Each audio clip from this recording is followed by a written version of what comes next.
Maintenant le peuple. Ahora la gente. Now the people. Agora o povo. Det är folkets tur nu.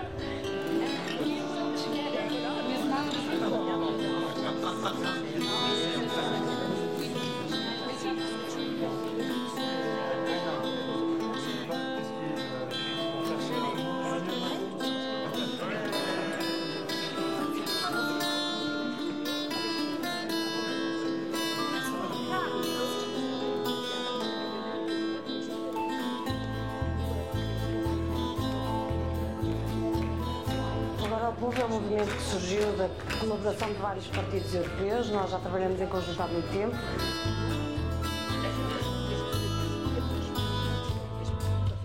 A collaboration of parties that don't accept that Europe should be about a destruction of welfare, about putting profit before people, but about putting profit before the planet.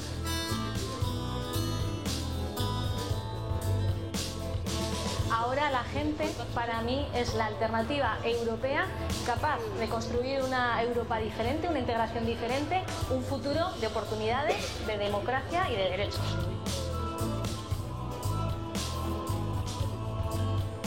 Un espace de solidarité et de lutte pour les combats communs que nous avons.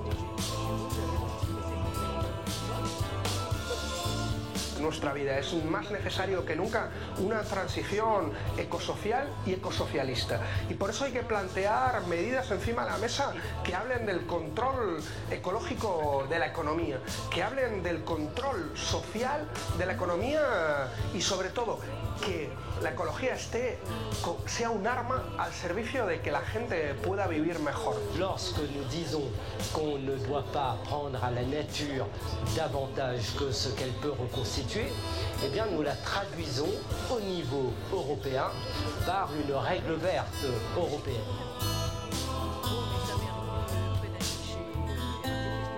Si on veut la planification écologique, si on veut le développement durable en Europe, il faut absolument combattre inlassablement les accords de libre-échange qui aujourd'hui sont signés tous azimuts.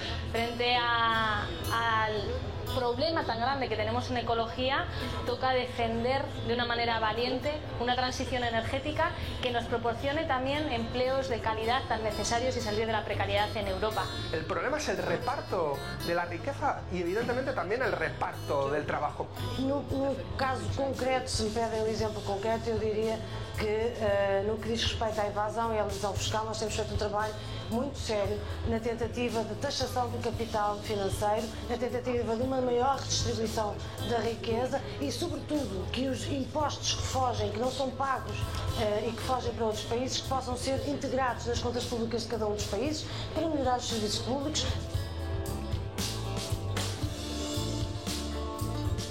Nous, ce que nous proposons à la France insoumise avec nos alliés européens de Maintenant le Peuple, c'est par exemple une liste crédible de paradis fiscaux qui permettent de cibler à la fois des pays comme les îles Caïmans qui proposent un taux d'imposition zéro pour les entreprises, mais aussi ces pays européens-là, comme le Luxembourg, comme l'Irlande, comme Malte, comme les Pays-Bas par exemple, pour faire en sorte que nos voisins européens arrêtent de piller nos ressources fiscales et qu'on arrête aussi de faire reposer la charge fiscale davantage sur les plus pauvres plutôt que sur les plus riches qui devraient, eux, contribuer à l'effort collectif. Now the people is critical and wants to change the Europe we have today. I think for us, fighting against fascism is one of the main things for the left. Contra la ultraderecha está claro que nunca la gente ganó nada compitiendo los unos contra los otros. We need to cooperate between countries and between parties. And now the people is that kind of a cooperation. We're building a movement and we are connecting with different movements in Europe and we're bringing movements into the parliament. And I'm very happy that the Left Party in Sweden is part of that cooperation. Estamos em conjunto com vários partidos da União Europeia e isso significa que continuaremos a cooperar, não apenas durante o período eleitoral, mas também depois das eleições nesses diferentes dossiers. Et nous avons fondé Maintenant le Peuple à Lisbonne parce qu'il y avait une symbolique nous effacions par là même l'affront du traité de Lisbonne. Et c'est un souvenir qui restera. Je crois que c'est un moment qui s'inscrira dans l'histoire des forces progressistes en Europe. Agora o povo. Now the people. Maintenant le peuple. Adesso il popolo.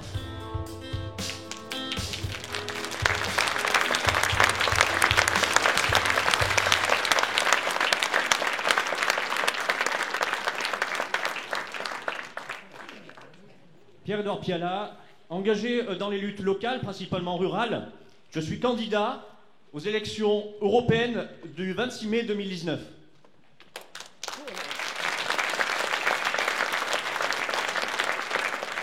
Anne-Sophie Pelletier, engagée pour la lutte pour nos aînés, cette vieillesse dépendante. Je suis candidate avec fierté pour les élections européennes du 26 mai 2019 auprès de la France Insoumise.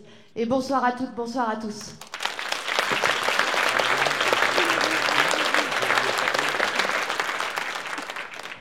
Nous remercions de votre présence, nous remercions les organisateurs qui se sont acharnés pour la difficulté organisationnelle. Et ce soir, nous avons le plaisir de vous annoncer que vous êtes 300 participants dans la salle.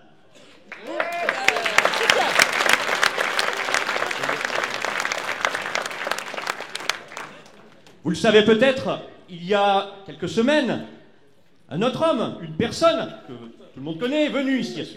Il est venu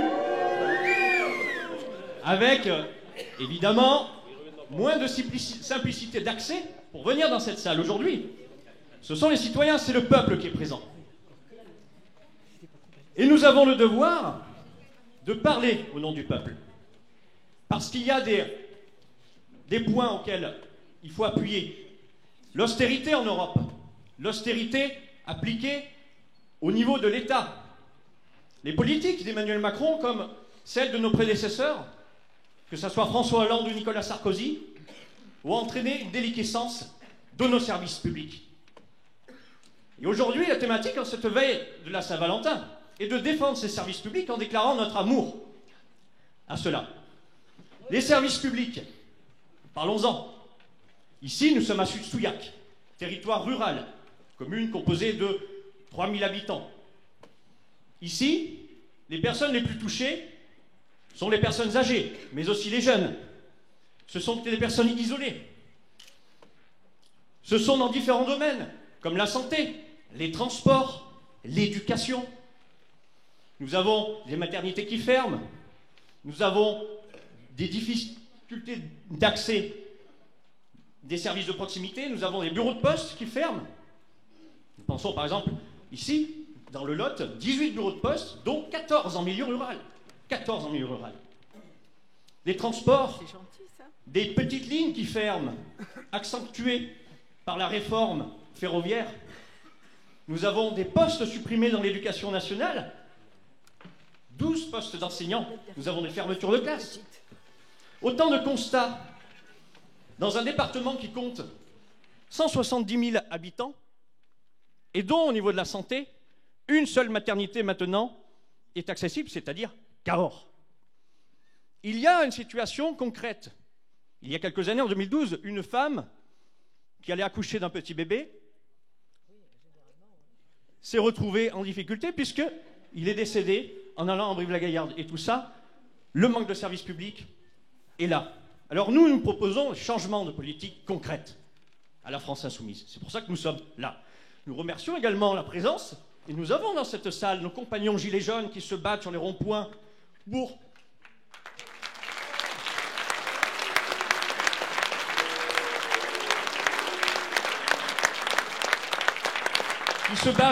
sur des propositions que nous portons dans notre programme politique.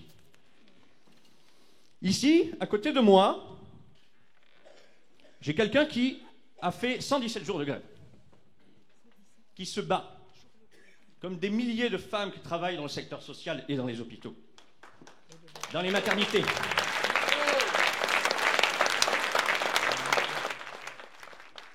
Je vais vous passer donc la parole, ici même, à ma, je ne vais pas dire collègue, mais ma camarade, ma camarade, même amie. C'est ça? Ma camarade Anne-Sophie Pelletier.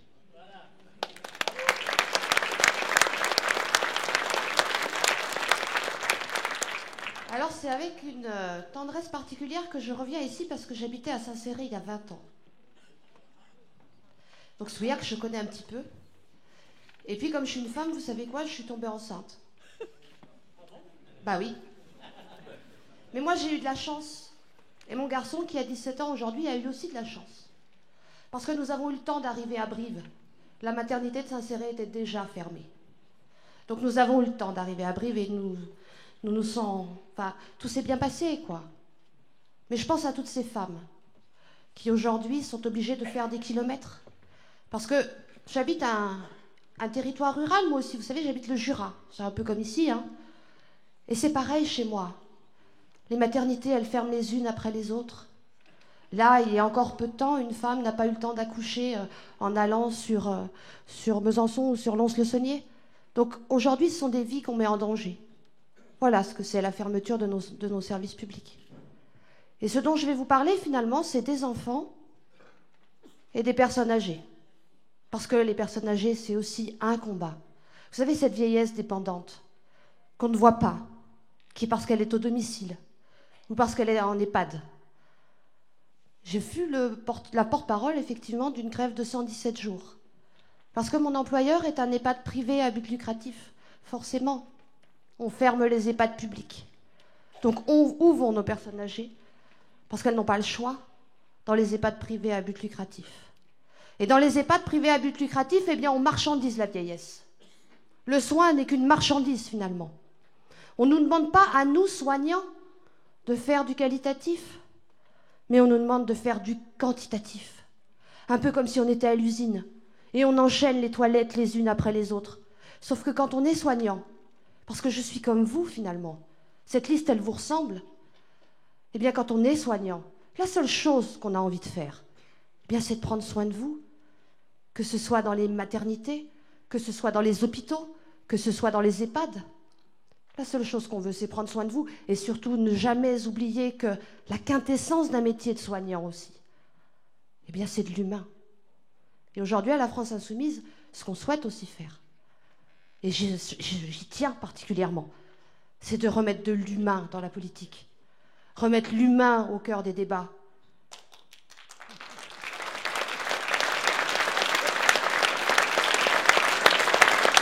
Alors pourquoi on a fait cette grève?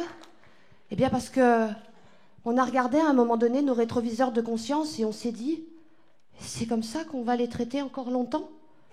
C'est-à-dire qu'on ne va pas leur donner de douche parce qu'on est en sous-effectif? C'est-à-dire qu'on va prioriser des soins? C'est-à-dire on va lui laver les cheveux à cette dame plutôt que lui laver les dents parce que de toute façon on n'a pas le temps? C'est ça qu'on veut pour demain? Parce que je suis une personne âgée de demain.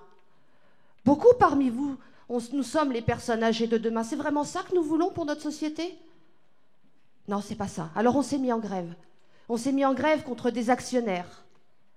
Parce que nous avons refusé d'être complices de ce système où, comme je vous le disais tout à l'heure, la vieillesse est financiarisée, où nos personnes âgées sont dépossédées. Mais dépossédées de deux choses. Leur vie d'avant, parce que nous n'avons pas le temps de les écouter, mais de leur argent aussi. Combien coûte un EHPAD privé à but lucratif par rapport à un EHPAD public? Beaucoup plus cher. Chez moi, c'est à peu près 2500 € par mois. Il faut les avoir, hein? Alors comment on fait quand on ne peut pas avoir une retraite de 2500 €? Parce qu'il ne faut pas croire que tout le monde a 2500 € de retraite hein, chez les personnes âgées. C'est pas vrai.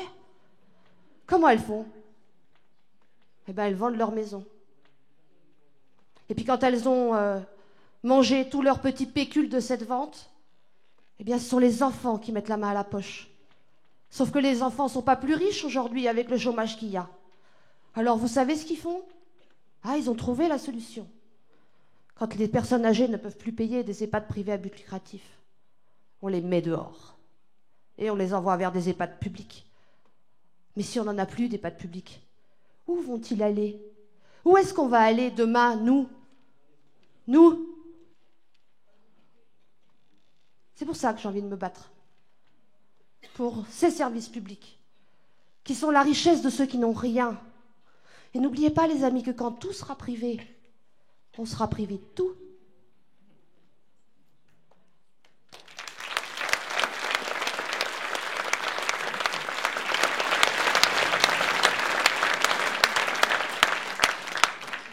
Ce que je voulais dire aussi, parce que c'est important, je vois des gilets jaunes. Dans ma région, sur les ronds-points, combien y a-t-il de femmes gilets jaunes aujourd'hui? Et vraiment, merci. Merci à ces femmes, qui sont souvent des auxiliaires de vie sociale ou des aides à domicile, qui vont, par leur dévouement, aider des personnes âgées au domicile. Des femmes soignantes, qui aujourd'hui vont entendre leur voix, parce que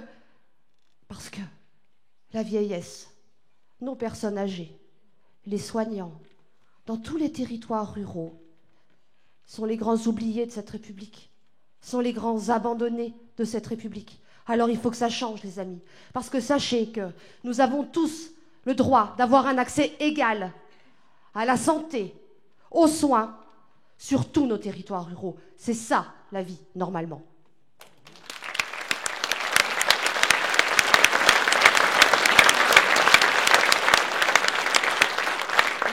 Et comme nous sommes attachés aux territoires ruraux, il y a eu cette belle initiative, les Olovannes. Nous allons aller visiter 471 villages pour remettre le peuple au cœur des débats, pour aller voir vos difficultés, pour aller vous entendre, pour aller vous comprendre et pour porter au plus haut vos difficultés. Voilà, les amis, pourquoi on est là ce soir. Et puis, comme le disait mon ami Pierre-Édouard, je vous invite tous ce soir à déclarer votre amour pour le service public, qui est notre fondamental.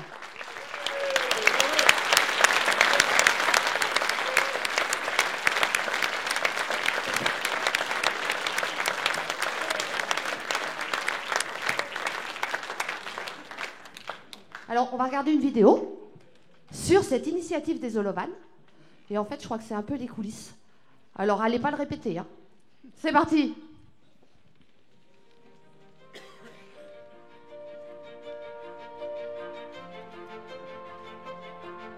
Alors, on est aujourd'hui à Saint-André-les-Vergers, à côté de Troyes, avec les militants de la France Insoumise et l'Olovan qui fait sa première étape ici, des 471 villes aujourd'hui. Donc, on est autour d'un quartier populaire avec des mares d'immeubles qui nous entourent. Et pour nous, c'est important d'être présent ici, de ramener la politique au plus proche des gens, de ceux qui sont les premiers concernés. Et c'est à eux qu'on s'adresse avec notre Olovan. On a discuté avec des gens, et notamment une femme dans un appartement et qui semblait complètement démobilisée, qui nous a dit tout de suite qu'elle ne croyait plus en la politique, que de toute façon c'était tous des pourris. Et on sentait une vraie colère contre Emmanuel Macron, une vraie colère contre la politique. Et c'est important pour nous, et avec ces Olovannes et partout en France, qu'on aille dans ces quartiers qui sont souvent oubliés par la politique.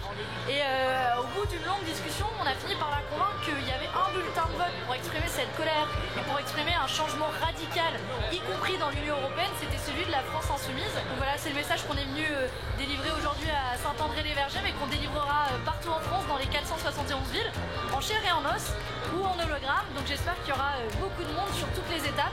Et puis que comme ça, on va un peu réenchanter la politique, qu'on va aussi ramener la politique au plus proche du peuple, au plus proche des gens, et leur dire que oui, il y a une alternative qui est possible, qui est crédible, c'est celle de la France Insoumise.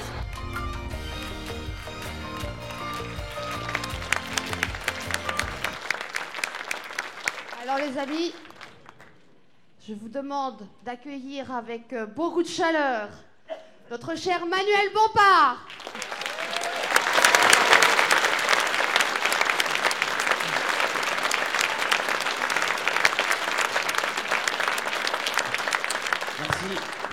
Merci de votre accueil. Bonjour à toutes et tous. Je suis ravi d'être parmi vous ce soir à Souillac. Et avant de commencer mon propos, comme mes camarades précédemment, je voudrais d'abord adresser un message de remerciement à toutes celles et ceux qui se sont mobilisés pour permettre et pour rendre cette soirée possible. Merci à vous qui militez et qui êtes dignes de la démocratie de notre pays. Alors en même temps que se tient notre réunion publique ici ce soir, je ne sais pas si vous savez, mais il y a une marche à Argenteuil, en région parisienne, une marche de soutien à Sébastien Maillet. Sébastien Maillet, c'est ce gilet jaune qui, samedi, dans la manifestation parisienne, a perdu sa main parce qu'une grenade de désencerclement a été lancée en bas de ses jambes. Et là aussi, en votre nom à toutes et tous, je voudrais lui adresser un message de soutien, un message de solidarité, un message de fraternité pour qu'il tienne bon face à la difficulté du moment qu'il est en train de vivre aujourd'hui. Sébastien Maillet, malheureusement, c'est un visage parmi d'autres du terrible bilan humain de cette mobilisation des Gilets jaunes, de ce bilan humain qui trop souvent est mis de côté et sur lequel on n'insiste pas suffisamment. Sachez que dans cette mobilisation, depuis maintenant près de 3 mois dans notre pays, c'est 11 personnes qui sont décédées. C'est 3000 personnes qui sont blessées, dont près d'une centaine grièvement. C'est des dizaines de mutilés. C'est 5 mains arrachées. C'est 18 œils perdus. C'est aussi des policiers blessés. Ça fait de ce mouvement le mouvement social le plus violent de ces 50 dernières années. Et ce bilan, il a un responsable. Ce bilan, il a un visage. Ce bilan, il a un nom. C'est celui de Christophe Castaner, le ministre de l'Intérieur. Alors je dis aujourd'hui, ici, à Souillac, combien faudra-t-il de personnes blessées supplémentaires? Combien faudra-t-il d'œils perdus? Combien faudra-t-il de mains arrachées pour qu'enfin le ministre de l'Intérieur assume ses responsabilités et démissionne de ses fonctions? Ce bilan, c'est aussi celui d'un certain nombre d'outils et d'armes utilisées dans le maintien de l'ordre. Ces grenades de désencerclement, ces flashballs, ces armes qui mutilent, ces armes qui blessent des manifestants qui pourtant ont pour seul tort de vouloir manifester pacifiquement pour leur dignité, manifester pacifiquement pour la justice sociale, manifester pacifiquement pour que enfin leur voix et leurs paroles soient entendues dans ce pays. Alors là aussi, combien de temps faudra-t-il? Combien de semaines de mobilisation faudra-t-il pour que enfin les parlementaires à l'Assemblée votent la proposition de loi du député de la France Insoumise Alexis Corbière pour l'interdiction des grenades de désencerclement, pour l'interdiction de ces flashballs, pour l'interdiction de ces armes dangereuses qui ne sont pas indispensables au maintien de l'ordre puisqu'elles sont utilisées seulement en France, dans notre pays. Ce bilan, malheureusement, il illustre une dérive que nous avons sous les yeux, une dérive inquiétante, une dérive autoritaire du pouvoir. Oui, face à la colère qui gronde, voir avec ce gilet jaune, le pouvoir cherche à instrumentaliser, il cherche à faire peur, il cherche à réprimer. Plutôt que de remettre en cause sa politique, il veut faire taire les voix qui s'opposent à cette politique. Et cette stratégie autoritaire du pouvoir, elle aussi, elle a des noms. Elle aussi, elle a des visages. Je voudrais vous parler de John.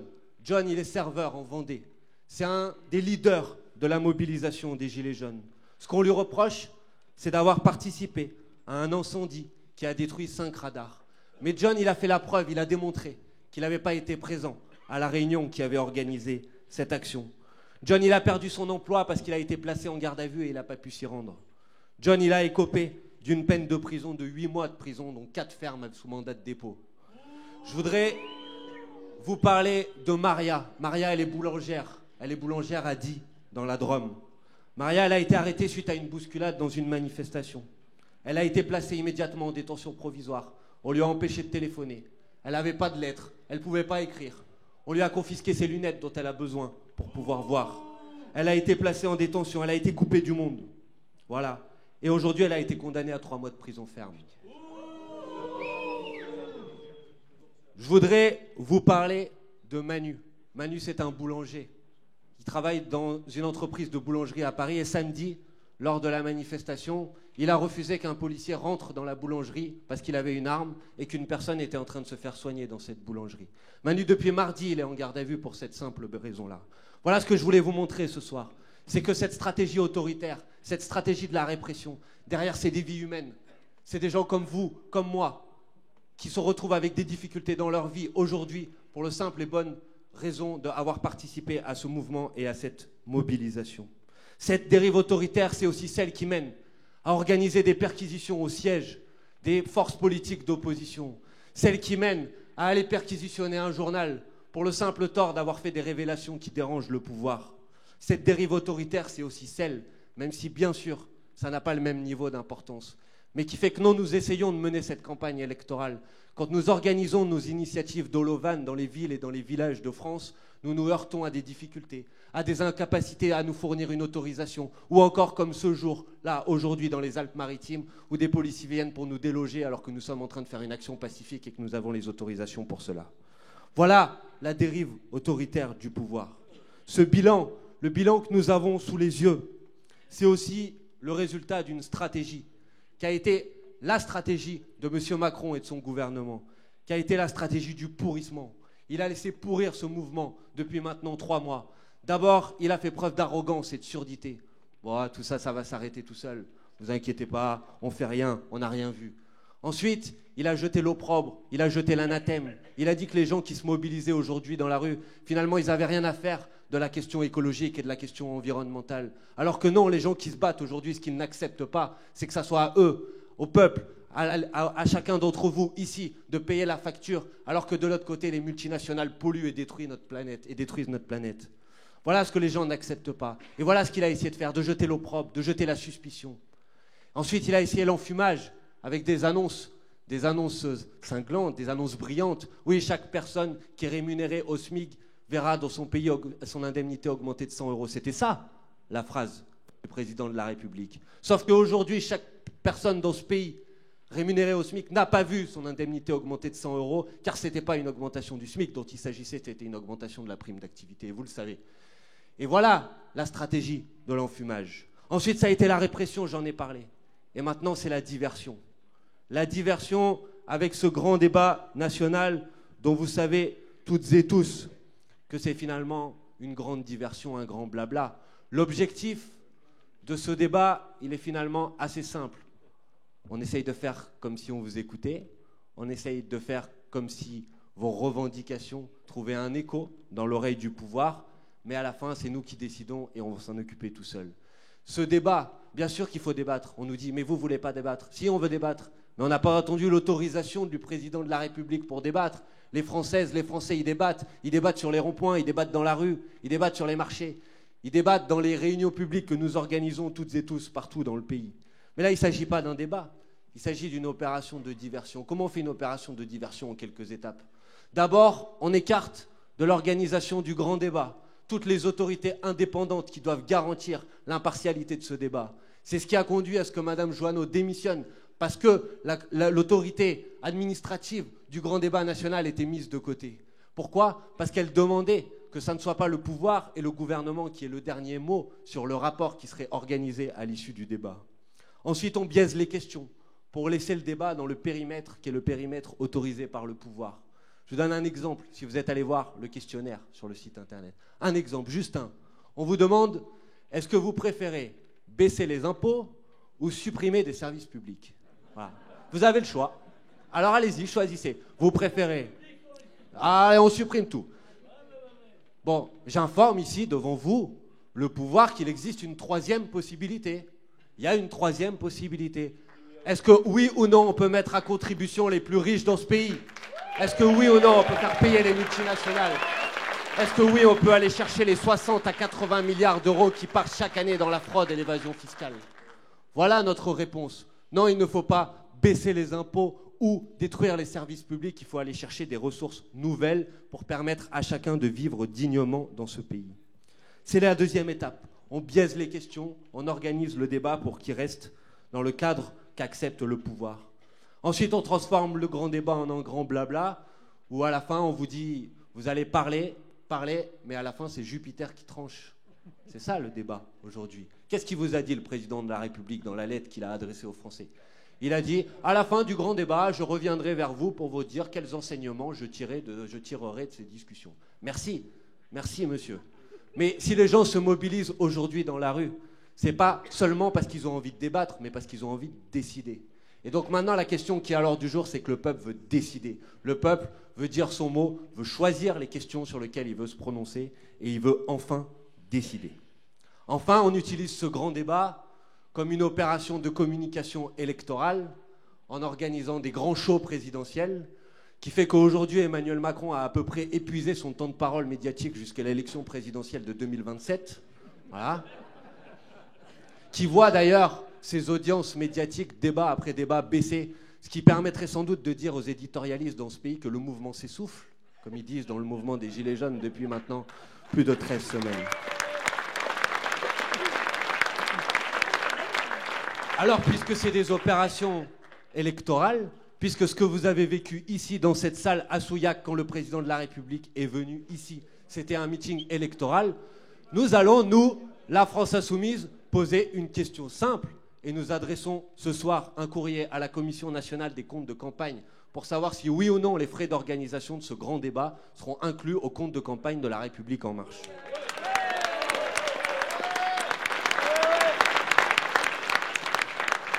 Éviter cet enfumage, mettre un terme à cette stratégie de la répression. Voilà le premier objectif de ces élections européennes qui auront lieu le 26 mai prochain. Oui, nous devons tout faire pour infliger à Emmanuel Macron une sévère défaite électorale. Les Gilets jaunes ont fragilisé le pouvoir. Lors des élections européennes le 26 mai prochain, nous devons le mettre à terre une bonne fois pour toutes. Car il n'y aurait rien de pire qu'alors que sa politique est minoritaire dans le pays, le président de la République profite d'une abstention pour gagner une victoire électorale. Alors je vous dis ici, bien sûr les élections européennes ne changeront pas tout, et nous allons en parler dans un instant. Bien sûr les élections européennes ne vont pas régler toutes les difficultés du quotidien. Mais si par notre refus de participer au vote, nous laissons au pouvoir l'apparence d'une victoire électorale, alors nous lui laisserons l'opportunité de mettre un terme à la mobilisation et de poursuivre sa politique. Donc le 26 mai prochain, notre premier enjeu, c'est de mobiliser toutes celles et ceux qui hésitent à aller voter pour infliger une raclée électorale au pouvoir. Et si toutes celles et ceux qui ont voté pour Jean-Luc Mélenchon à l'élection présidentielle de 2017 se mobilisent, nous pourrons lui infliger la défaite électorale qu'il mérite. Voilà ce que nous allons faire le 26 mai prochain.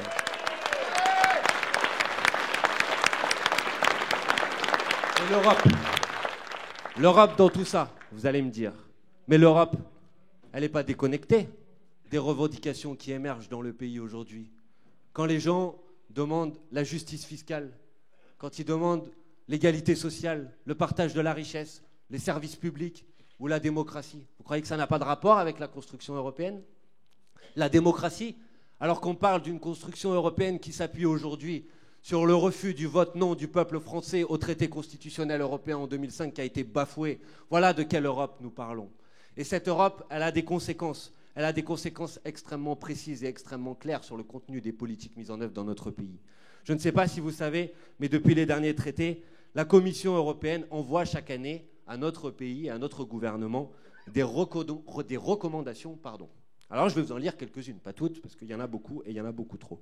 Voilà, en 2017, quelques recommandations de la Commission européenne à la France. Premier point, poursuivre les mesures de baisse du coût du travail prises pendant le quinquennat de François Hollande sans pour autant aggraver le déficit. Deuxième recommandation, empêcher une progression trop rapide du salaire minimum, de manière à préserver la compétitivité des entreprises françaises. Préconisation de 2018 à la France, uniformiser les règles des régimes de retraite. Vous savez traduire le langage de la technocratie européenne. Hein. Uniformiser, ça veut dire tout aligner par le bas, en fait. Hein. Ça veut dire mettre un terme au régime de répartition, etc. Réduire les impôts prélevés sur les entreprises et la charge réglementaire. C'est le crédit impôt compétitivité emploi. À chacune de ces recommandations, le président de la République a répondu, certes avec beaucoup de zèle, il a répondu tout à fait favorablement. On lui a demandé de baisser le coût du travail, lui il ne s'est pas embêté, il a cassé le code du travail. On lui a demandé d'éviter une progression trop rapide du salaire minimum, il a fait 0 coup de pouce au SMIC. On lui a demandé d'uniformiser les régimes de retraite, ça c'est ce qu'il prépare. Et la réforme elle est dans les cartons. Et ça c'est le deuxième enjeu de ces élections européennes. Est-ce que oui ou non, en lui infligeant une sévère défaite électorale en mai prochain, on peut faire en sorte que cette réforme elle sorte jamais des cartons? Voilà un des enjeux de cette élection. Empêchons-le de briser notre régime de retraite.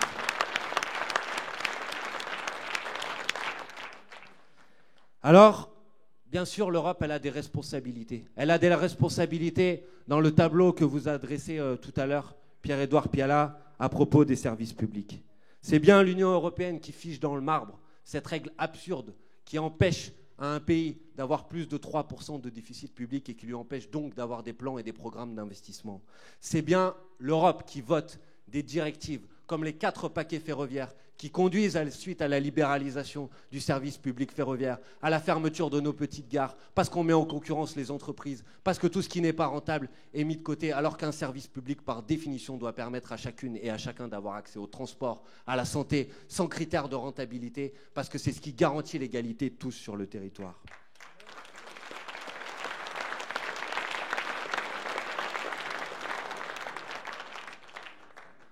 Alors, j'ai parlé de ces règles absurdes de 3% de déficit. J'ai parlé aussi de ces directives ferroviaires, mais aussi les traités européens. Quand on parle aujourd'hui de justice fiscale, vous savez que ces traités empêchent l'harmonisation fiscale au niveau européen. Vous n'avez pas le droit. Vous n'avez pas le droit de telle sorte qu'il y a une telle concurrence aujourd'hui entre les systèmes fiscaux de nos États membres qu'une certaine ONG, qui est la ONG Oxfam, a par exemple fait le calcul qu'à ce rythme-là, aujourd'hui, par la concurrence entre les États membres, l'impôt sur les sociétés sera négatif en 2052. Voilà. Parce que les gens baissent, et à la fin, il n'y en aura plus. Parce que les traités européens interdisent l'harmonisation fiscale.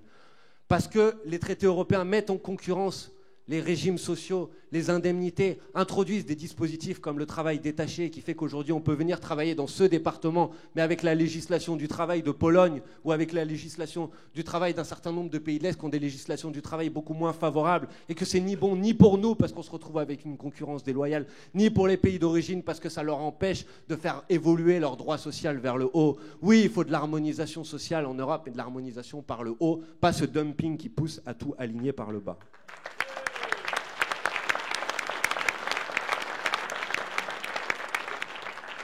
Alors c'est le troisième enjeu sans doute de ces élections européennes. Il ne faut pas raconter d'histoire aux gens. Oui, le Parlement européen a peu de pouvoir. Oui, on ne changera pas tout au Parlement européen. Mais l'engagement que nous pouvons prendre devant vous aujourd'hui, c'est que chaque député de la France insoumise au Parlement européen, ça sera une voix contre les directives de libéralisation des services publics. Ça sera une voix pour aller chasser la fraude et l'évasion fiscale. Ça sera une voix pour refuser les accords de libre-échange. Ce seront des lanceurs d'alerte, des gens qui ne se laisseront pas marcher sur les pieds par les lobbies, des gens qui vous défendront, des gens qui feront rentrer la voix du peuple au Parlement européen, comme nos 17 députés ont fait rentrer la voix du peuple à l'Assemblée nationale.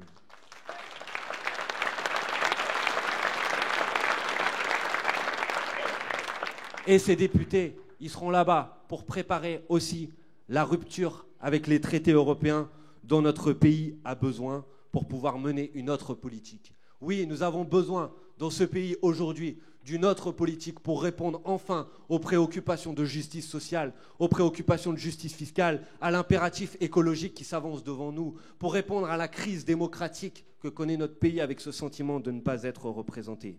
Et je m'arrêterai sur ces points. Je voudrais dire aujourd'hui que oui, nous pouvons répondre à l'urgence sociale en augmentant enfin dans ce pays les salaires et les minima sociaux. Nous proposons de mettre le SMIC à 1 700 € brut et de faire en sorte qu'aucune pension de retraite soit inférieure au seuil de pauvreté. Alors souvent, quand vous dites ça, on vous dit, eh ben oui, mais vous allez ruiner les petites entreprises. Je comprends l'objection, il faut y répondre. Il faut y répondre à cette objection. Il faut dire d'abord que quand vous augmentez un bas salaire, contrairement à quand vous distribuez un cadeau à des gens qui ont encore beaucoup d'argent, c'est de l'argent qui va circuler dans l'économie, c'est de l'argent qui va être injecté pour aller chez le coiffeur, pour aller au restaurant, peut-être pour aller au cinéma si on a un peu de marge et ça nous permet d'avoir accès à du loisir, parce que la vie, c'est pas juste travailler pour vivre, et travailler pour vivre, c'est aussi des fois s'amuser, s'éduquer, vivre avec ses enfants, la culture, comme vous l'avez dit. C'est la première réponse. La deuxième réponse, c'est que oui, il faut aussi proposer des réponses aux difficultés que peuvent rencontrer aujourd'hui dans notre pays les petites et les moyennes entreprises. Vous savez, vous les connaissez, ils font toujours pareil. Quand vous dites on va augmenter le SMIC et les bas salaires, vous avez tous les grands groupes qui se cachent derrière les PME en disant mais si vous faites ça, elles vont être ruinées pour eux protéger leurs intérêts. Donc nous n'avons pas de problème avec ça. Nous disons ok, ce qu'on va faire, d'abord on va baisser l'impôt sur les sociétés pour les petites et les moyennes entreprises. Aujourd'hui dans ce pays, l'impôt sur les sociétés est à 33%, mais en réalité, en raison des niches et des exonérations fiscales, c'est payé à 8% par les multinationales et à 25% par les PME. Est-ce que vous trouvez ça normal ? Est-ce que vous trouvez normal que dans ce pays, les PME payent davantage d'impôts que les grands groupes et les multinationales ? Non. Donc baissons l'impôt sur les sociétés pour les petites et les moyennes entreprises. Mettons en place le pôle public bancaire qui permettra à ces petites et moyennes entreprises d'avoir un accès facilité au crédit. Mettons en place l'escompte, c'est-à-dire le prêt à taux zéro pour les petites entreprises pour que si elles aient une rupture dans le carnet de commandes, elles puissent attendre l'année d'après que les choses aillent mieux. Voilà ce qu'on peut faire. Donc oui, on peut augmenter le SMIC sans ruiner les petites et les moyennes entreprises. C'est possible et c'est ce que nous ferons demain. Deuxième aspect, répondre à la justice, aux besoins et à la demande et à l'exigence de justice fiscale. Ce n'est pas très compliqué quand on a de la volonté. Ce n'est pas très compliqué quand on essaye et quand on ne cherche pas juste à protéger celles et ceux qui ont fait notre élection, comme M. Macron.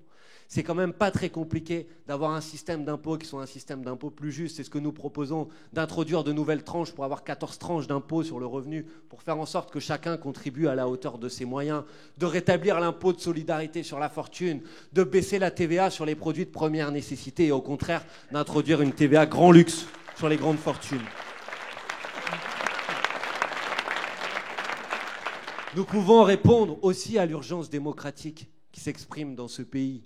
Aujourd'hui, ce que demandent les gens, ce n'est pas un grand débat blabla. Ce que demandent les gens, c'est ce qu'on disait tout à l'heure, c'est de pouvoir décider. C'est la Ve République aujourd'hui qui est mise en examen. Et c'est la Ve République qu'il faut tourner la page.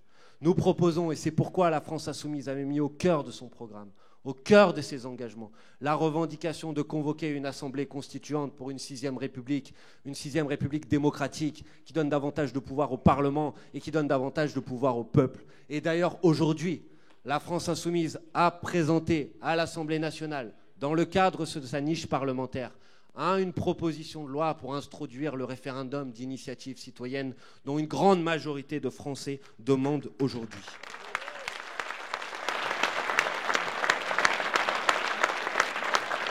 Ce référendum d'initiative citoyenne, ce que nous proposons en tout cas, mais c'est soumis au débat.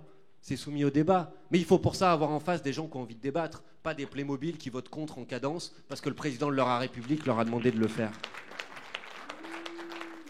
Ce que nous proposons, c'est un référendum d'initiative citoyenne qui pourrait être à la fois législatif, c'est-à-dire permettre d'instaurer une nouvelle loi, qui pourrait être abrogatif, pour abroger une loi existante, qui pourrait être révocatoire, parce que si aujourd'hui notre pays est dans un tel état d'urgence démocratique, c'est qu'il faut mettre un terme à ces élus qui arrivent dans les élections, qui font des grandes promesses et qui à la fin font l'inverse une fois arrivés au pouvoir, ce qui sème de la dégoût, de la résignation, de la désespérance. Il faut pouvoir révoquer un élu s'il ne respecte pas ses engagements.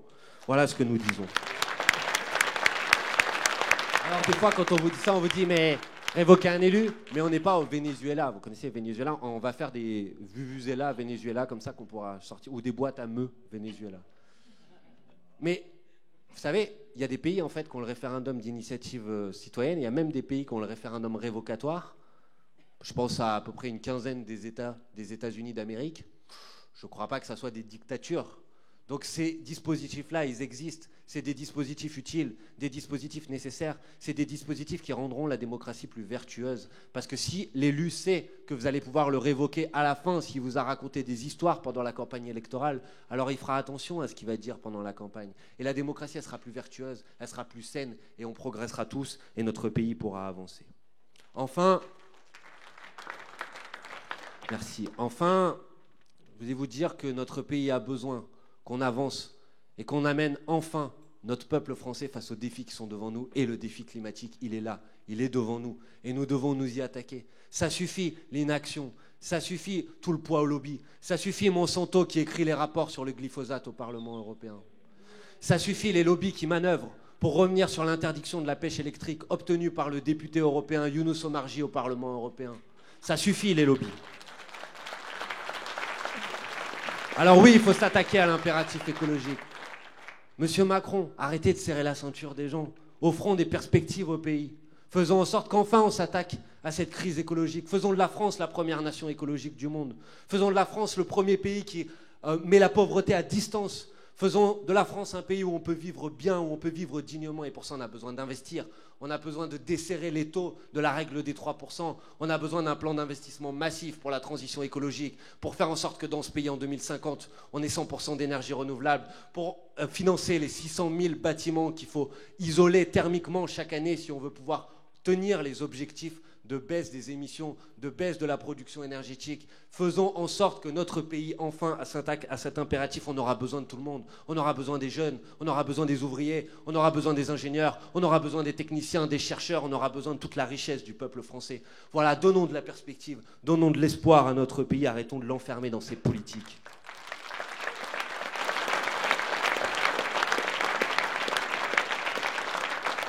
Et je pense que c'est le dernier enjeu.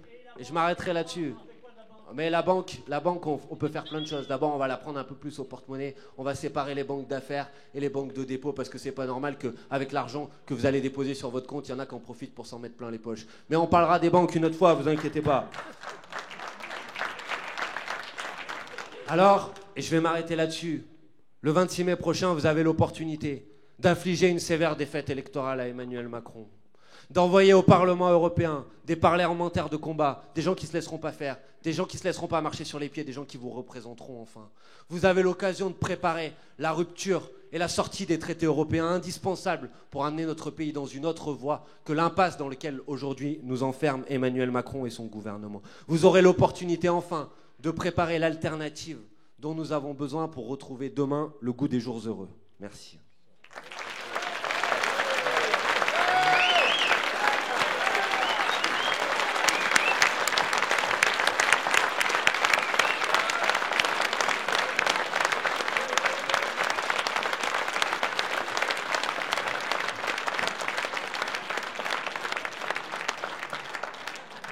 Alors, comme on pourrait dire ce soir, nous ne sommes pas en marche, effectivement. Mais je vois que vous êtes toujours motivés ce soir.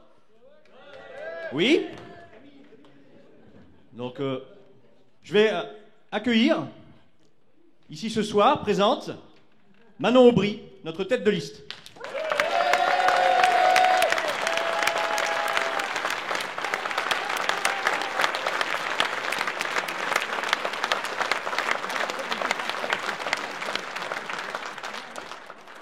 Bonjour à toutes et à tous. Quel plaisir de vous retrouver, de vous rencontrer. Vous allez le voir et je vais sûrement hésiter. C'est mon premier meeting. C'est la première fois que je prends la parole devant un public. J'avoue que vous m'intimidez un petit peu. Mais je crois que c'est ça aussi la politique. C'est des gens comme moi qui un jour découvrent ce qu'est un meeting politique et puis le découvrent en étant là sur la scène. Donc voilà, j'espère que vous ne me ferez pas trop peur. Merci à tous les deux de votre plaidoyer passionné envers les services publics locaux. Merci de montrer que la politique, ça se fait au quotidien, que la politique, ça se fait sur le terrain, pas qu'en période électorale, et que finalement, la défense des services publics locaux, elle se fait partout en France, sur le territoire, même quand il n'y a pas de caméras, même quand il n'y a pas de grande mobilisation surmédiatisée. Notre combat pour les services publics au niveau local, il se fait partout sur le territoire, y compris dans des zones comme ici, à Souillac, oubliées des politiques publiques. Et si nous sommes venus ici à Souillac aujourd'hui, ce n'est pas uniquement pour prendre le contre-pied d'Emmanuel Macron. D'ailleurs, vous avez remarqué que nous, on n'a pas bloqué la ville pour arriver. Donc vous pouvez circuler librement, vous pouvez nous voir, vous pouvez nous toucher et on peut discuter. C'est ça aussi notre vision du débat politique. On n'a pas besoin d'une armée pour nous encadrer. La politique, c'est le contact humain. La politique, c'est la discussion, c'est le débat. Je pense que c'est aussi important de le rappeler à un temps où, vous l'avez tous mentionné, on va de débat en débat, de débat télévisé, mais ce qu'on veut, c'est du contact humain, c'est qu'on puisse discuter tous ensemble, et c'est aussi pour ça qu'on est là. Et donc, aujourd'hui, c'est pour lancer aussi une action un peu spécifique qu'on est là. Alors, vous l'avez remarqué dans l'actualité en dehors de la politique, parce que nous ne sommes pas que des êtres politiques. On se lève pas le matin et on se couche le soir en se disant qu'on est des animaux politiques et qu'on va penser qu'à ça. Non, il y a une date un peu particulière en ce moment, vous l'avez sûrement remarqué, fleurissent des cœurs, des chocolats, des discours mielleux. Bref, c'est la Saint-Valentin. Alors là, vous vous êtes dit, pourquoi elle vient nous parler de la Saint-Valentin dans un discours politique ? Eh bien, en cette Saint-Valentin, j'ai d'abord une mauvaise nouvelle, c'est une lettre de rupture. Alors c'est toujours un peu dur d'avoir une lettre de rupture en cette Saint-Valentin.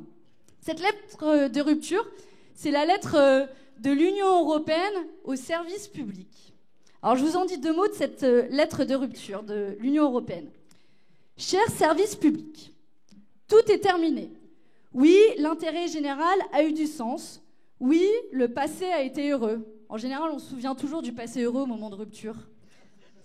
Mais nous avons rencontré quelqu'un d'autre. Bon, au moins, l'Union européenne a la décence d'être honnête et de dire qu'elle nous trompe. Ce quelqu'un d'autre, vous le connaissez. C'est le marché et ses beaux yeux. Ah oui, le marché, il a des beaux yeux.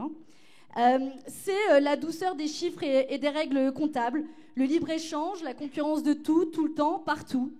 Oui, on l'aime, le marché. On aime la concurrence, on aime la rigueur budgétaire. Et puis, on aime aussi, on a préféré les cadeaux aux plus riches au profit de quelques-uns, plutôt que des services publics forts au service de tous. Et donc, c'est terminé. On est désolé, on n'a plus le choix. Il n'y a pas d'alternative. Il faut vivre avec son temps. Cela coûte trop cher. Et puis, la libre concurrence, c'est nécessaire. C'est la modernité. Voilà la lettre de rupture que Emmanuel Macron, Pierre Moscovici, tous ceux qui nous gouvernent en Europe, Jean-Claude Juncker, auraient pu nous envoyer. Je dis bien auraient pu nous envoyer, parce que finalement, ils sont lâches. Ils n'ont pas osé envoyer cette lettre de rupture à nous tous. Cette lettre de rupture de l'Union européenne avec les services publics. En gros, c'est pire que de se faire larguer par SMS. C'est pire que de se faire larguer sans même prendre le temps d'expliquer cette rupture. Et donc, mes amis, ne nous y trompons pas, comme dans toutes les ruptures, ces excuses sont bien souvent des faux-nez, des mensonges qui sont destinés à cacher la fierté, à cacher leur lâcheté, la lâcheté de ceux qui font des choix sans les assumer. Et les conséquences, on les connaît. Les conséquences, c'est la soumission des services publics aux règles du marché. Il y a plein d'exemples pour cela. On peut prendre les transports, on en a déjà un petit peu parlé. Les transports, c'est la libéralisation notamment du rail. Alors, ils ont bien essayé de mettre les bus Macron, je crois que ça ne marche pas trop, en plus d'être inconfortable et polluant. Et la conséquence, c'est moins de dessertes pour les petites villes et des billets plus chers pour les utilisateurs. Et Pierre-Édouard, on a parlé un petit peu, ici, la région subit particulièrement cette libéralisation du rail. C'est la gare de Gramat qui ferme les week-ends. C'est la gare de Cahors qui est dégradée en gare TER et non plus nationale. Puis c'est la ligne Figeac-Aurillac qui est menacée.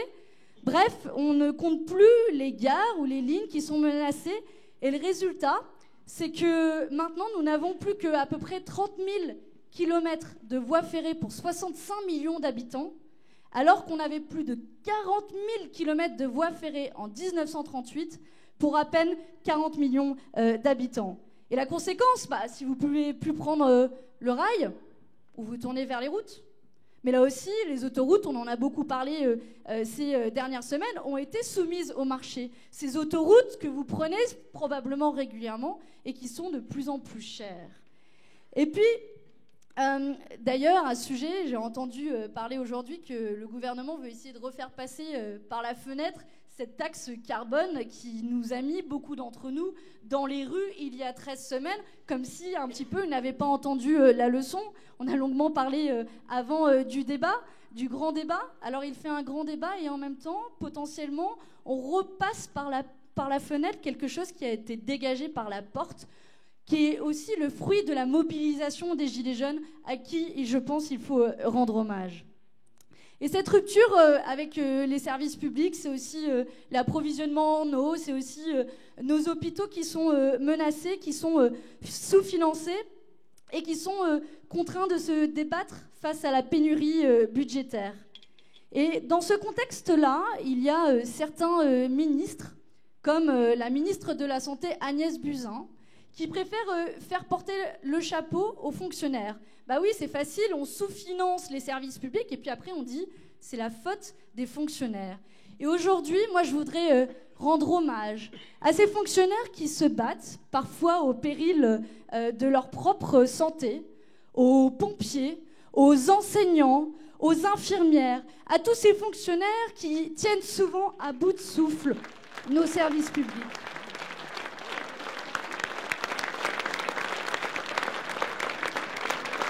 Et je voudrais dire aussi, honte à ceux qui organisent la dégradation de la qualité des services publics pour ensuite en accuser les agents.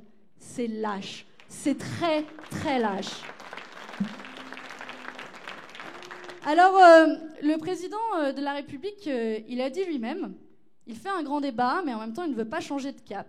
Et d'ailleurs, au lieu de donner davantage de moyens pour les services publics, au lieu de donner davantage de moyens pour l'école, alors la proposition de cette semaine, c'est de rendre obligatoire le drapeau français dans les écoles et rendre obligatoire la Marseillaise. Et puis demain, pour sauver nos hôpitaux, on va peut-être mettre un drapeau français dans les couloirs bondés des urgences. C'est sûr, ça va régler le problème.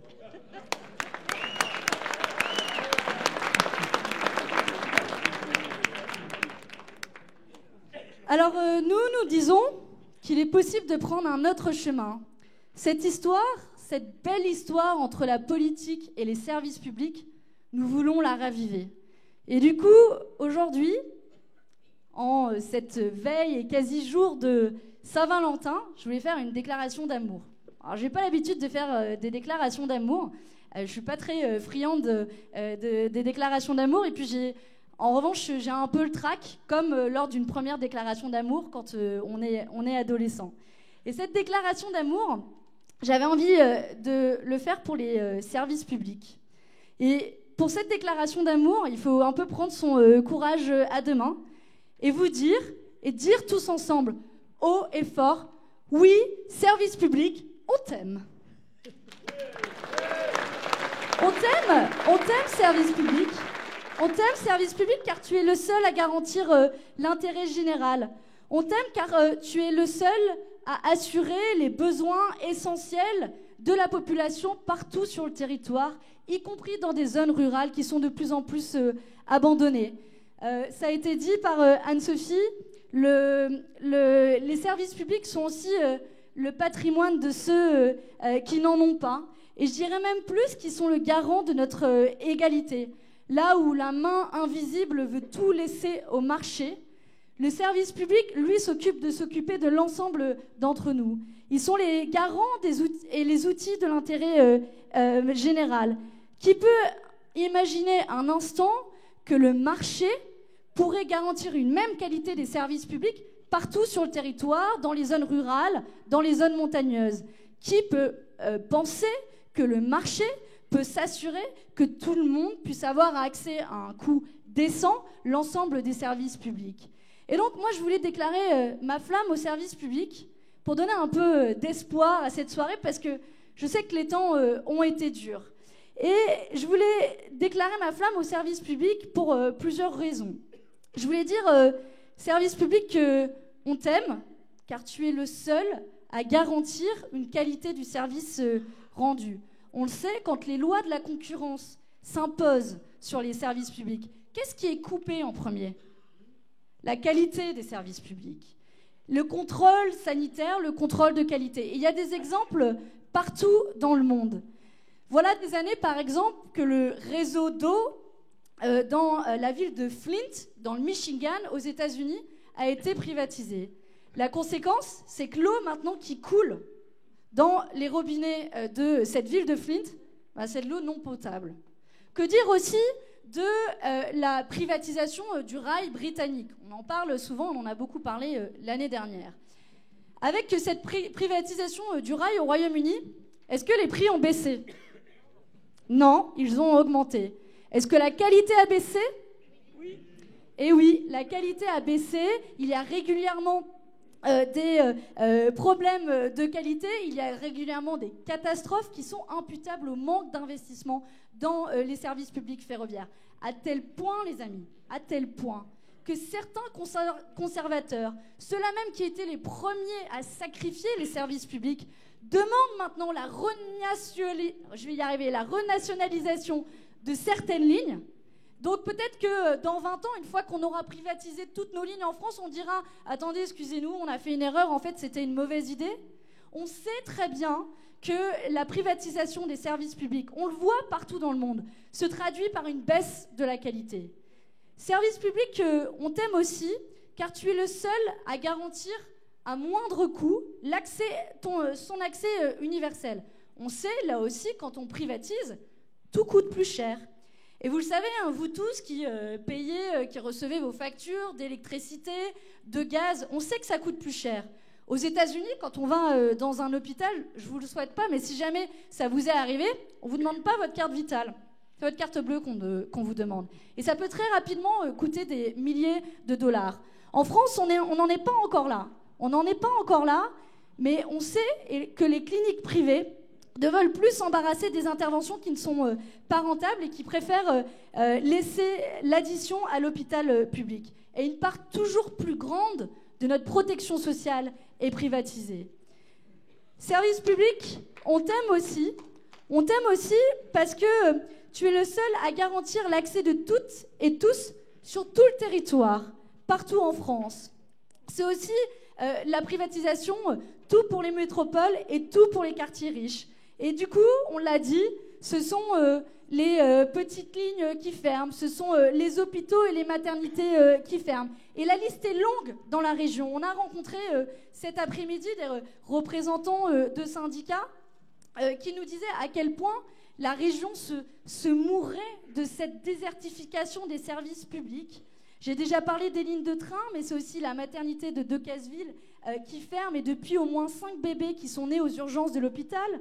C'est le tribunal de Marmande qui ferme. Ce sont 12 postes d'enseignants fermés dans le Lot. Ce sont 18 bureaux de poste qui ont fermé en 2018.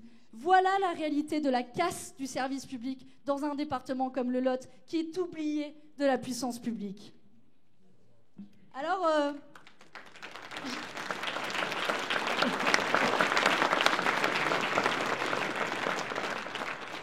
Anne-Sophie l'a rappelé, c'est un slogan qu'on voit beaucoup dans les mobilisations des Gilets jaunes. Quand tout sera privé, on sera privé de tout. Mais il y a des zones en France qui sont déjà encore plus privées que les autres. Vous savez, dans les banlieues sensibles, comme ils disent certains, pour ne pas désigner ces banlieues pauvres, il y a certains services publics qui ne sont jamais arrivés. Et après, on s'étonne du résultat. Des gens qui sont en colère, des gens même qui se désintéressent de la politique.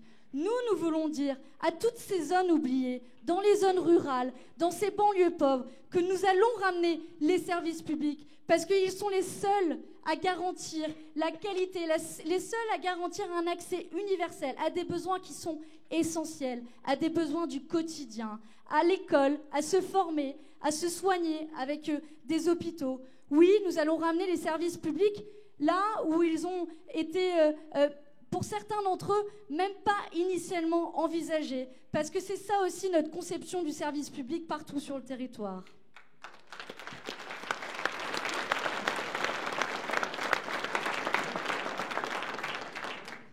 Alors, chers services publics, je voulais vous dire, vous protégez ce qui doit l'être, vous protégez ce qui ne peut pas être marchandisé, vendu. Et certains vous haïssent pour ça. Mais service public, on vous aime. On vous aime pour ce beau projet d'égalité que vous portez en vous. Service public, on vous aime aussi et on t'aime le service public, car tu vas être le seul à changer le monde. Eh ouais, rien que ça. Alors là, vous allez dire, bon, elle est vraiment follement amoureuse, carrément, elle va dire le service public, c'est le truc qui va changer le monde. Bah ouais, parce qu'en fait, le service public, c'est aussi l'outil pour lutter contre le changement climatique et pour financer et pour mettre en place la transition énergétique. Parce que ça fait 30 ans que l'on sait que l'activité humaine est la principale cause du changement climatique et que ce changement climatique menace la survie de l'espèce humaine. Depuis, chaque année, chaque mois, chaque jour, on a un signal d'alarme pour nous dire que la planète court à sa propre perte. Et on nous répète, à longueur de journées et de semaines, que le marché va régler tout cela. Que oui, le marché, c'est un outil qui va régler le changement climatique. Mais moi, j'ai envie de vous dire, et j'ai envie de dire à tous ceux qui défendent le marché, mais le marché ne réglera pas le problème. Le marché fait partie du problème.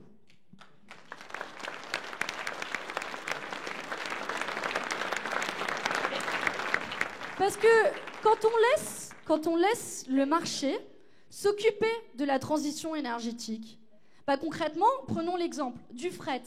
La conséquence, après des années de libéralisation du fret, c'est que toutes les marchandises, au lieu de les mettre sur des trains qui polluent beaucoup moins, seuls 11% des marchandises sont transportées sur des trains.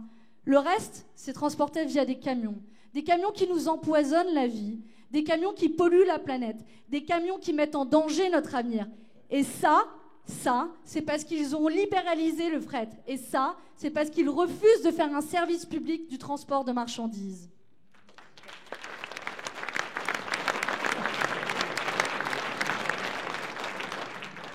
Alors, moi, je suis née en 1989. Prenez pas peur pour ceux qui sont un peu plus vieux que moi dans la salle. Mais on a coutume de dire... J'espère qu'il y a des plus jeunes que moi aussi, que 1989. Mais les années 80, on nous dit souvent, au-delà d'être la génération Y, Z, enfin je suis un peu perdue dans les lettres, on est la génération changement climatique. On nous dit, c'est pas le problème de demain, c'est le problème d'aujourd'hui. Mais nous le disons haut et fort. Nous avons besoin d'une puissance publique pour régler ce problème s'il est si urgent que ça, pour agir et transformer la société. Parce qu'on ne réglera pas le problème du changement climatique par des comportements et des changements individuels. On nous dit à longueur de journée, et il faut le faire, trier vos déchets, arrêter de rouler au diesel, manger du bio.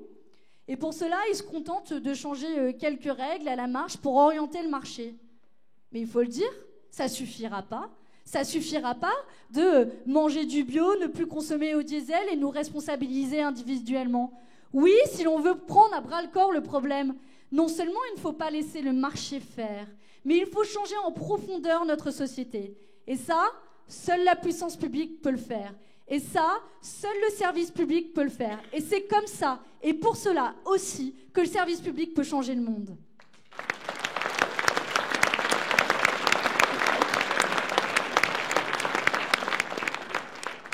Enfin, service public, je pense que tu as un dernier atout. Tu es une force démocratique.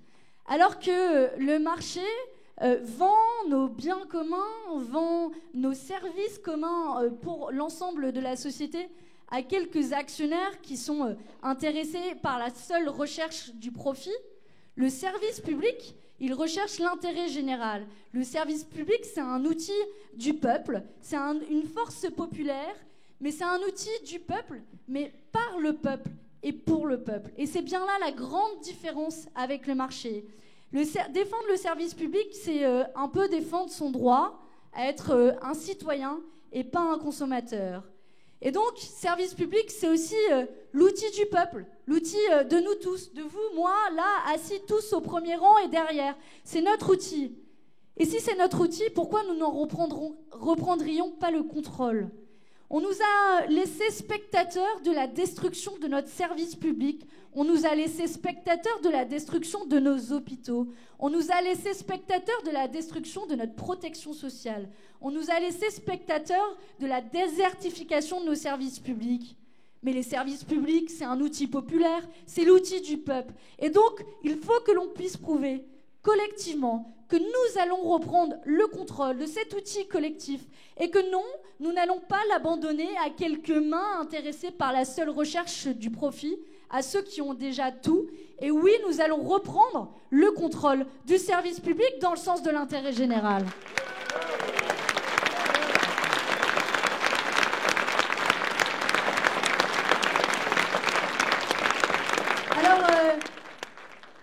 Cette flamme au service public, voilà, je pense que je vous ai dit toutes les qualités de ma nouvelle déclaration d'amour, parce que service public, tu es innovant, tu es démocratique, tu es au service de tous et de chacun, tu es nécessaire et incontournable.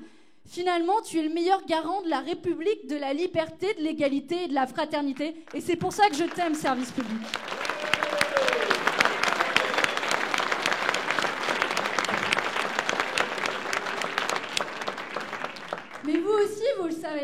L'amour, il ne se proclame pas. Il n'y a pas d'amour, il n'y a que des preuves d'amour. Et donc, en cette Saint-Valentin, je voulais aussi apporter des preuves d'amour. Cet amour des services publics, nous le prouvons partout sur le terrain quand on a Anne-Sophie qui se bat partout sur le terrain pour défendre le service public de la santé.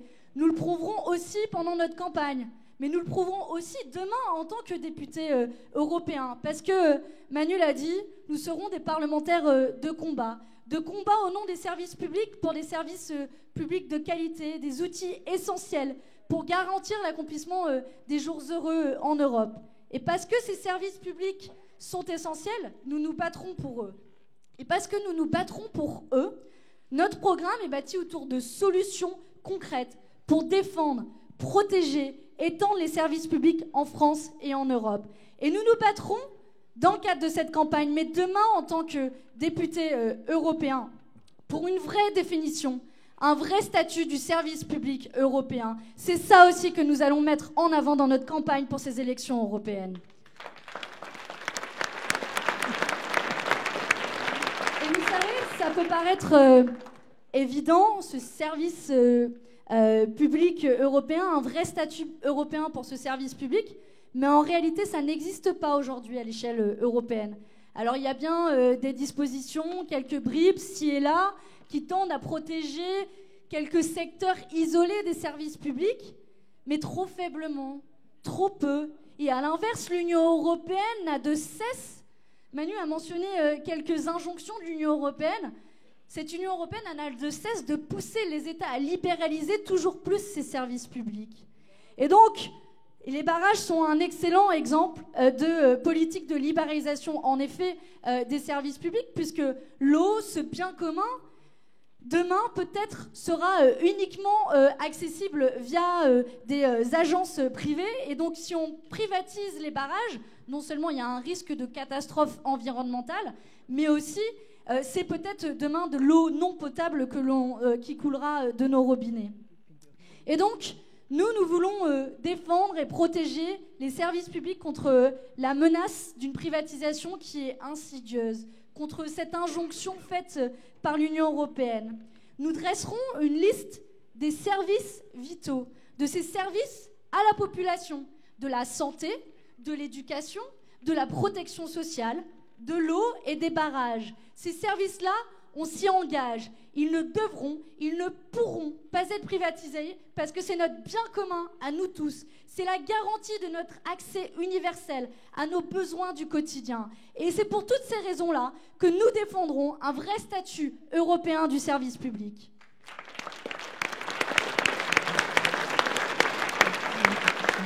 Mais pour défendre ce service public, il faut être cohérent. Il faut être cohérent avec ce que l'on défend par ailleurs. Et donc, il se pose la question de la cohérence avec les règles du jeu au niveau européen.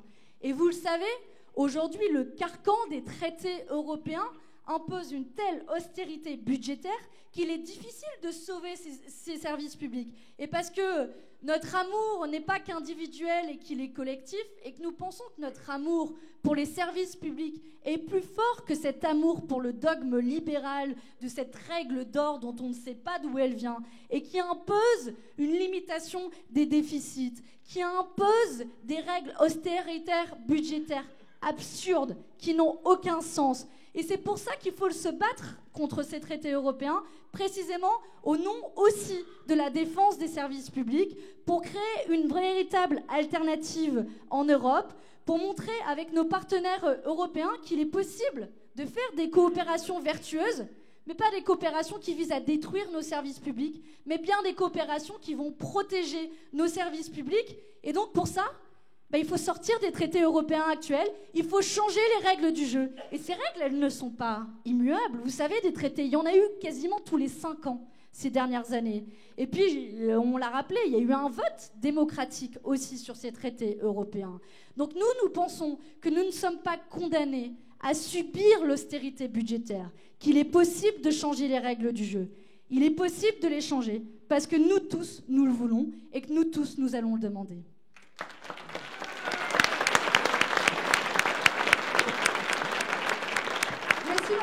être cohérent pour défendre ses services publics, il faut aussi se battre contre l'évasion fiscale. Se battre contre l'évasion fiscale pour donner les moyens aux États d'investir massivement dans les services publics et garantir un accès universel à ces services. Et Manuel l'a rappelé, 60 à 80 milliards d'euros manquent dans les caisses de l'État à cause des pratiques d'évasion fiscale. Et vous le savez, 60 à 80 milliards d'euros, c'est à peu près le budget de l'éducation nationale. Eh bien tiens, voici un service public qu'on peut protéger. Imaginez si demain on récupérait tout l'argent que les plus riches, que les grandes entreprises multinationales ne payent pas. On pourrait doubler le budget de l'éducation nationale. Imaginez le nombre de classes que l'on pourrait créer. Imaginez le nombre de classes que l'on pourrait dédoubler pour s'assurer que ceux qui sont en plus grande difficulté apprennent dans de bonnes conditions. Imaginez le nombre d'hôpitaux que l'on pourrait créer. Imaginez le nombre de crises dont l'on pourrait sortir. Cela, ça a un impact sur notre quotidien. Vous savez, j'ai travaillé pendant des années sur les questions d'évasion fiscale à Oxfam, cette fameuse ONG citée précédemment. Et quand on parlait d'évasion fiscale, souvent on nous disait c'est trop technique, on n'y comprend rien. Mais non, en fait, l'évasion fiscale, elle a un impact dans notre vie de tous les jours. Quand les plus grandes multinationales ne payent pas leur juste part d'impôt, quand les plus riches ne payent pas leur juste part d'impôt, c'est non seulement de l'argent qui manque dans les caisses de l'État pour financer les services publics, mais c'est aussi, à la fin, nous tous qui nous retrouvons à payer la facture. C'est la TVA qui augmente, c'est la CSG qui augmente. Bah ouais, c'est plus facile, la PME du coin, elle n'a pas une filiale dans les paradis fiscaux. La librairie du coin par rapport à Amazon n'a pas une filiale dans les paradis fiscaux. Et puis nous tous, nous qui payons nos impôts en simples citoyens, bah ouais, on va pas faire de schéma d'optimisation fiscale. Le résultat de ces pratiques, c'est que nous tous nous retrouvons à payer le prix pour des politiques et des États qui refusent de prendre à bras-le-corps l'évasion fiscale.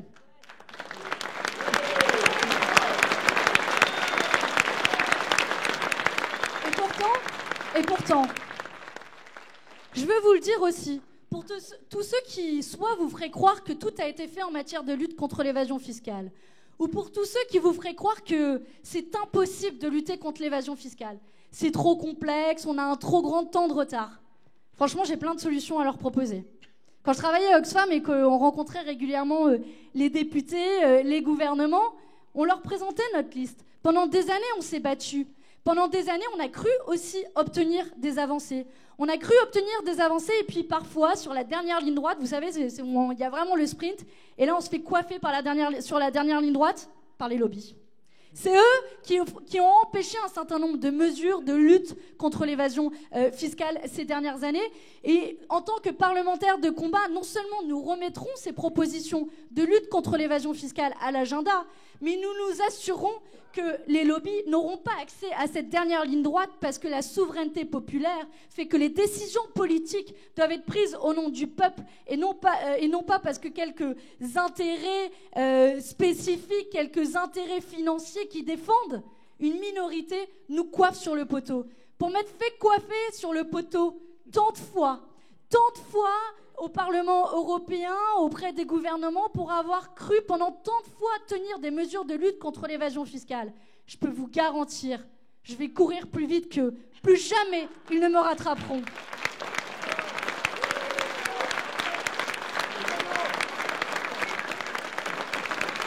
Et je vous le disais, des solutions, on en a. Dans la lutte contre l'évasion fiscale, c'est très simple. On sait très bien ce qui se passe. Je suis sûre que chacun d'entre vous peut me citer un nom d'un paradis fiscal. Allez, un test. Un nom de paradis fiscal. Luxembourg, Île Caïman. Allez, d'autres. Pays-Bas, Irlande. Jersey, Guernesey. Et ben Malte. Allez, on va arrêter là parce que la liste est longue. Et vous savez, Jersey, Guernesey, Île Caïman, l'Irlande, le Luxembourg, Monaco, les Pays-Bas, eh bien, aucun de ces pays ne se trouve sur la liste ni française, ni européenne de paradis fiscaux. Et pourtant, on les connaît. Ce sont nos voisins. Et ce sont eux qui pillent les ressources fiscales. C'est eux qui volent directement dans notre porte-monnaie.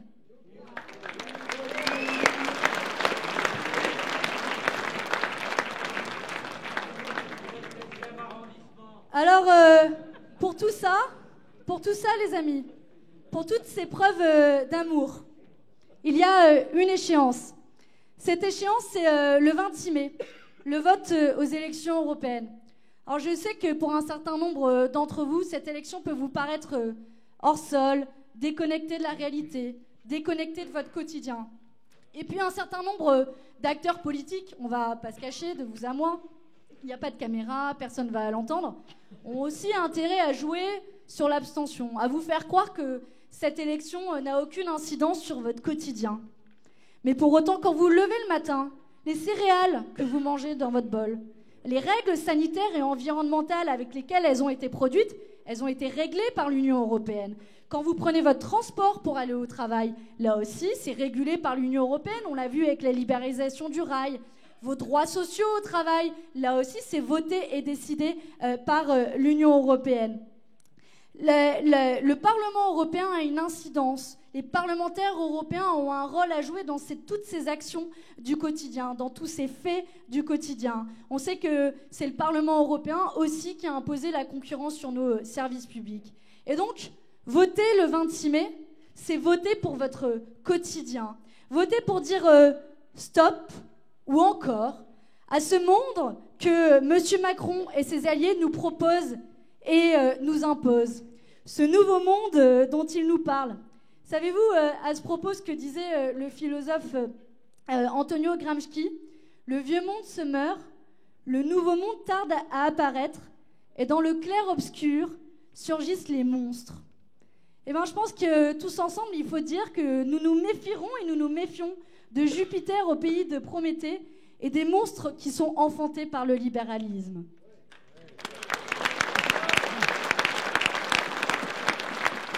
Et j'ai une proposition à vous faire. J'ai démarré avec une lettre de rupture. Ben moi, je vous propose ce soir qu'à notre tour, nous allons écrire notre lettre de rupture. Mais ça va être une lettre de rupture heureuse. Vous savez, ces ruptures qui vous soulagent. Vous savez, depuis un moment que vous devez rompre, mais vous ne savez pas comment faire. Ben, cette lettre de rupture, on va l'écrire à Emmanuel Macron et on va l'écrire à l'Union européenne telle qu'elle est organisée à l'heure actuelle. On va écrire une lettre de rupture à ces politiques austéritaires qui sont menées partout en Europe. On va écrire une lettre de rupture à finalement ce qui peut condamner notre quotidien. Cette lettre de rupture, elle nous donne de l'espoir. Cette lettre de rupture, on va l'écrire ensemble et on va la mettre dans l'urne le 26 mai, tous ensemble, pour dire à Emmanuel Macron que c'en est fini et que c'est à nous de rompre avec cette politique qui nous met tous dans la misère.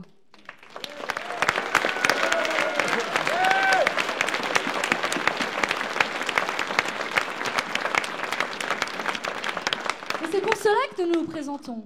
C'est pour cela que nous nous présentons pour être des parlementaires de combat, pour dire stop à cette société du tous contre tous que Macron et l'Union européenne organisent à présent, pour faire de l'Union européenne une force de progrès au service des peuples européens, pas ce monstre technocratique et libéral qui a servi les peuples avec son carcan de règles comptables.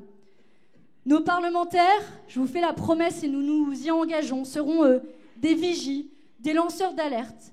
Nous dénoncerons toutes les tentatives de verrouiller le débat démocratique. Je peux vous le dire, et je vous l'ai dit, pour m'être fait coiffer un certain nombre de fois au poteau par les lobbies, cette fois-ci, je serai là pour dénoncer leur action, pour dénoncer leur tentative non seulement de verrouiller le débat démocratique, mais de détourner la politique au service d'une minorité plutôt qu'au service de la majorité. Cette promesse, on vous l'a fait, tous les candidats ici présents. Nous serons des lanceurs d'alerte, nous serons des parlementaires de combat. Nous nous battrons partout où cela est possible pour améliorer les textes, pour changer et imposer une rupture sur la manière dont fonctionne l'Union européenne à l'heure actuelle.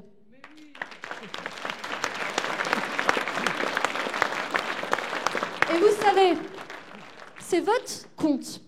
Je vous ai parlé tout à l'heure de la directive sur la libéralisation du rail, le paquet ferroviaire.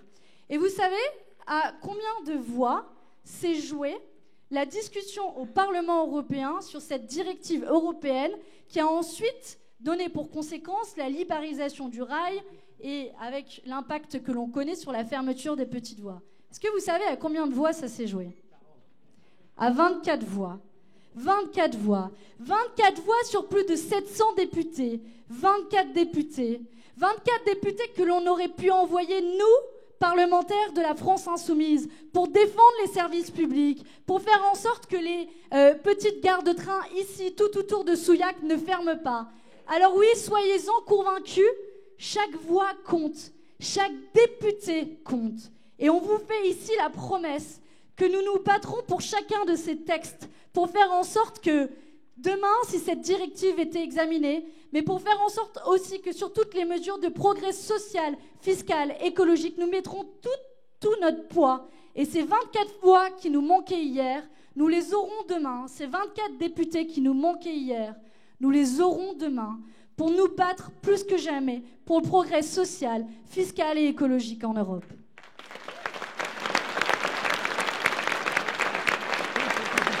Alors, chaque voix compte. Chaque vote comptera pour faire triompher le bien commun. Et ce bien commun, vous le savez, c'est notre ADN à la France insoumise. Et notre liste, c'est une liste de rassemblement. Elle réunit toutes celles et tous ceux qui se battent au quotidien pour les valeurs, les idées, les projets que l'on expose dans cette campagne. C'est aussi une ligne claire, sans ambiguïté, qui se donne les moyens d'un changement et d'une rupture radicale dans le fonctionnement actuel de l'Union européenne.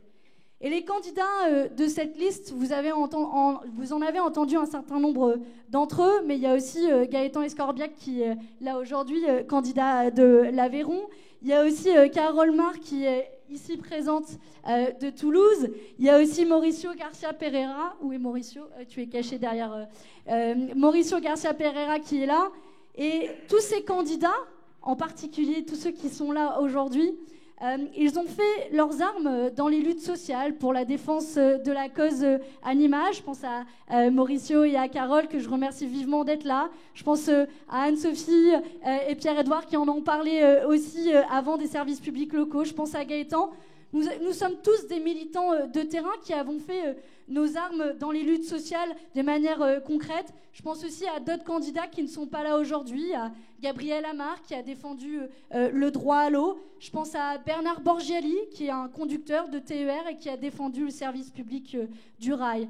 Pour moi, ce sont autant de preuves de nos engagements, autant d'assurance de notre engagement sans faille au service de l'intérêt général pour une Europe écologique, solidaire, populaire et pour des services publics forts, présents partout et pour tous.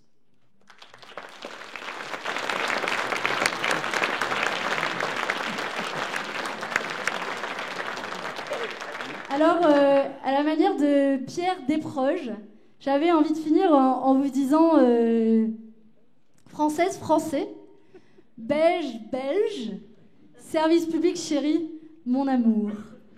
Le 14 février, le 26 mai, mais aussi tous les autres jours de l'année, crions-le très fort et tous ensemble. Service public, on t'aime.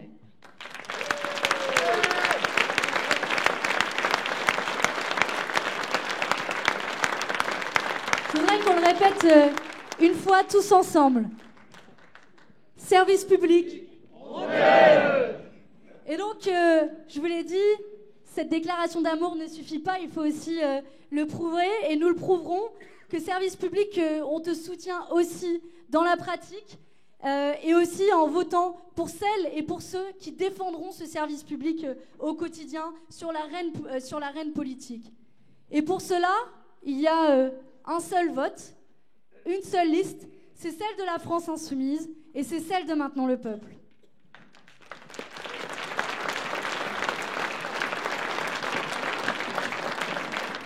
Et ce vote, c'est celui d'une révolution démocratique pour moi.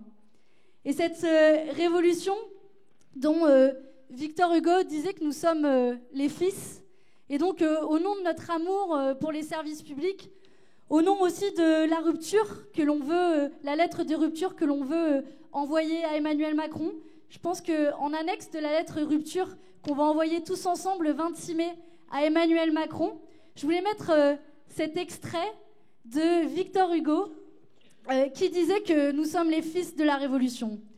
Cet extrait, je vais vous le lire.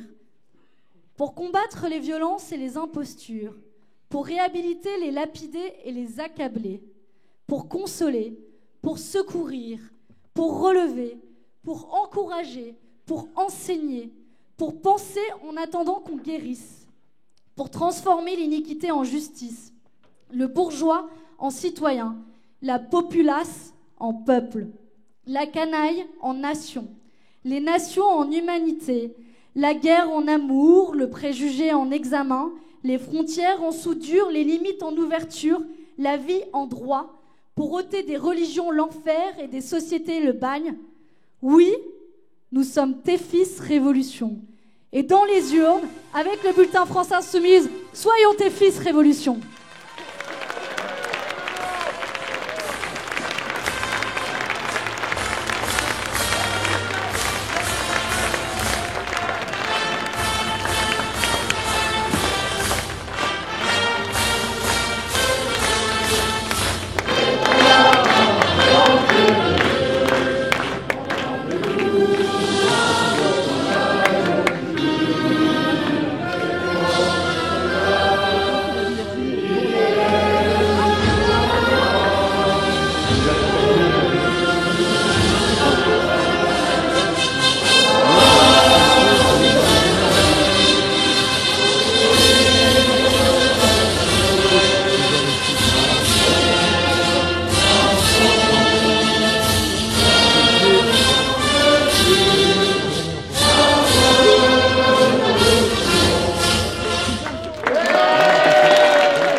Résistance!